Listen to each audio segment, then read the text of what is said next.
જય ઊંચડિયા હનુમાન દાદા. એકવાર એક છોકરો તેના દાદા પાસે જઈ અને દાદાને કહે છે કે દાદા, મારે કુટુંબમાં અને સમાજમાં મારું નામ કમાવવું હોય તો મારે શું કરવું પડે, મારું મૂલ્ય વધારવું મારે શું કરવું પડે? તો દાદાએ કીધું કે બેટા, એક તપેલીમાં તું દૂધ લેતો આવે. એટલે છોકરો દૂધ લઈને આવ્યો એટલે દાદાએ 2 ટીપા છાશના અંદર નાખી દીધા અને કીધું કે આ તપેલી તું સવારે લઈને મારી પાસે આવજે. છોકરો સવારે લઈને ગયો તો તપેલીમાં સરસ મજાનું દહીં બની ગયું હતું. તો દાદાએ કીધું કે બેટા, હવે મને કે દૂધની કિંમત વધારે કે દહીંની કિંમત વધારે? છોકરાએ કીધું કે દૂધ કરતા દહીંની કિંમત વધારે. દાદાએ કીધું કે આને વલોવી નાખ. છોકરાએ સરસ મજાનું વલોવી નાખ્યું એટલે ઉપર સરસ મજાનું માખણ આવી ગયું.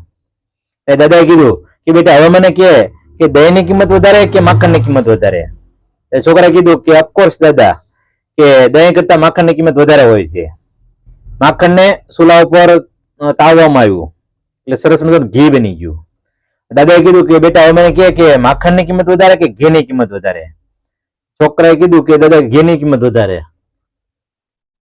તો દાદાએ કીધું કે જો બેટા, દૂધમાં 2 ટીપા છાશ નાખી અને એને પરેશાન કરવામાં આવ્યું તો પણ કલર ન બદલ્યો, દહીં સફેદ હતું. દહીંને વલોવી અને હેરાન કરવામાં આવ્યું છતાં પણ એને કલર ન બદલ્યો.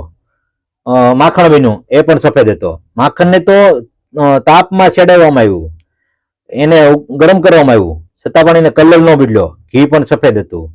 બેટા, દૂધ, દહીં, માખણ, ઘી, એટલી અગવડતા, એટલી મુશ્કેલી આવી છતાં પોતાનો રંગ ન બદલ્યો ને, એટલે એની કિંમત વધી છે. બેટા, તને પણ એક સલાહ આપું છું કે જીવનમાં ચડાવ ઉતાર, નાની મોટી મુશ્કેલીઓ તો આવશે જ, પણ તારો રંગ ન બદલતો, એની મેં હારી ન જતો, એને મક્કમતાથી એનો સામનો કરજે તો હકીકત તારી સમાજમાં નામના વધશે, તારું મૂલ્ય વધશે. અસ્તુ.